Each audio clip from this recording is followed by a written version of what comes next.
When I saw the trailers for this movie, I thought it looked good. I don't know, maybe I was naive. We've all been guilty of this before, right?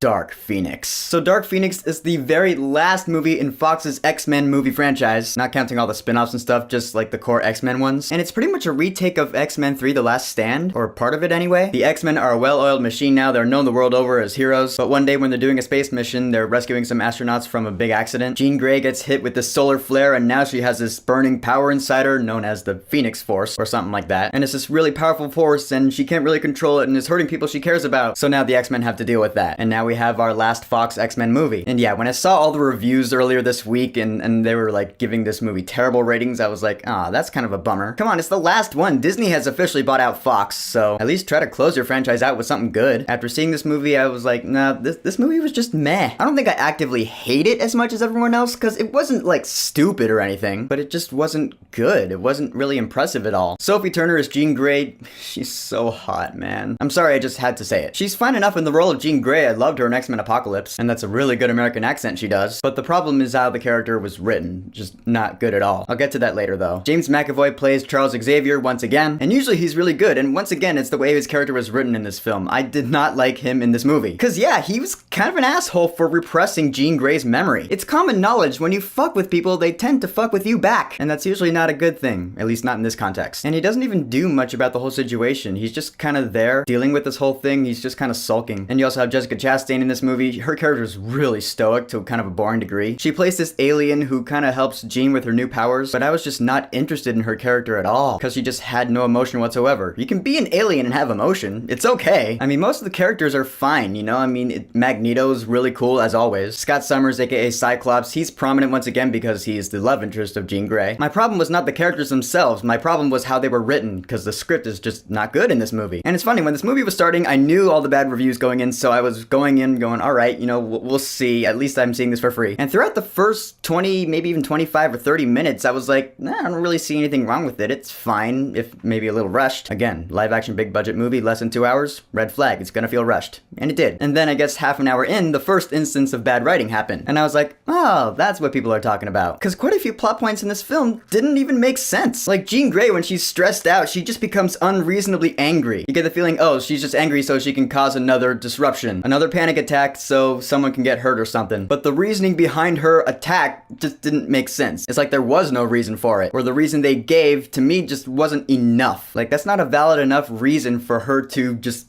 cause this big massive outburst of energy that hurts people. And then it hit me. This Phoenix Force power that's making Jean unreasonably angry is a lot like the symbiote in Spider-Man 3. And right there, as soon as I made that connection, I figured out why people are shitting all over this movie. Because the characters in this movie, like, they did things that were out of character for, like, no reason. Because the script said they had to. It just didn't make sense. Example, towards the end, and I'm not gonna spoil anything, Magneto says that he's changed his mindset. Throughout the movie, he's had a particular mindset, and then, like, all of a sudden, he changed his mind. I was like, wait a minute, what? Why? When? It's just so you can have the ending you want.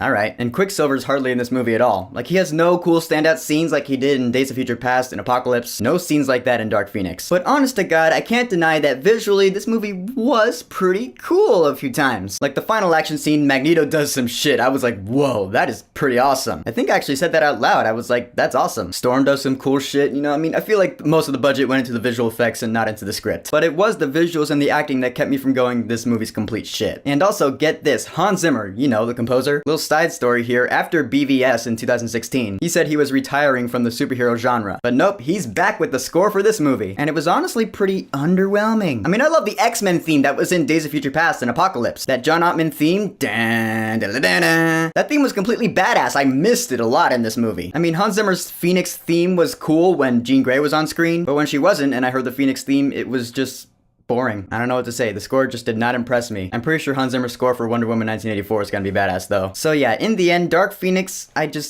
I feel nothing for the movie. I feel no urge to watch it again, but there's that one small part of me that can't deny that the visual effects had enough to keep me entertained at the end. Like, I would watch that last action scene, with no context. I'd watch that again, because it was cool, and I just can't deny that. So for Dark Phoenix, I will say, wait until you can watch this movie on Netflix. I feel like this movie would be good background noise. Like, if you had a party or a few friends over and you're doing something else, have the movie on in the background. It's good background noise. I want to test that one day. So Dark Phoenix, have you seen it? What did you think about it? And what is your favorite X-Men movie of all time, including the spin-offs? Whatever you think, go ahead and leave a comment.